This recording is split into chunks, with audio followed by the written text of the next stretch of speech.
১৯৭১ সালের ২৫শে মার্চ কালো রাতে ঘুমন্ত বাঙালির ওপর নেমে আসে পাক হানাদার বাহিনীর নির্মম আঘাত। জাতির মুক্তির আকাঙ্ক্ষা যখন বিপন্ন, তখন এক সাহসী কণ্ঠ ভেসে আসে কালোরঘাট বেতার কেন্দ্র থেকে। মেজর জিয়াউর রহমান ঘোষণা করেন বাংলাদেশের স্বাধীনতা। I, Major Ziaur Rahman, do hereby declare independence of Bangladesh. তার এই সাহসী পদক্ষেপ দিশেহারা জাতিকে নতুন পথের সন্ধান দেয়, জুগিয়েছিল মুক্তির লড়াইয়ের অনুপ্রেরণা। মুক্তিযুদ্ধের ৯ মাস জিয়াউর রহমানের নেতৃত্বাধীন জেড ফোর্স বিভিন্ন রণাঙ্গনে বীরত্বের সাথে লড়াই করে।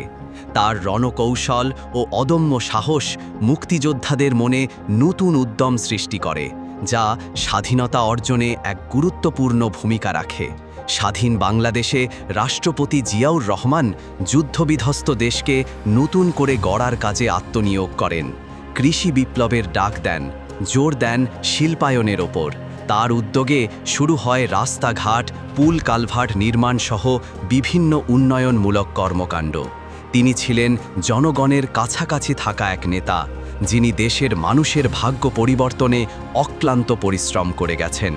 জিয়াউর রহমান আন্তর্জাতিক ক্ষেত্রেও বাংলাদেশের ভাবমূর্তি উজ্জ্বল করেছিলেন।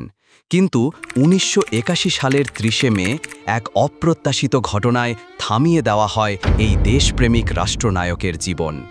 দেশের জন্য তার অসীম ত্যাগ ও অবদান জাতি চিরকাল শ্রদ্ধার সাথে স্মরণ করবে।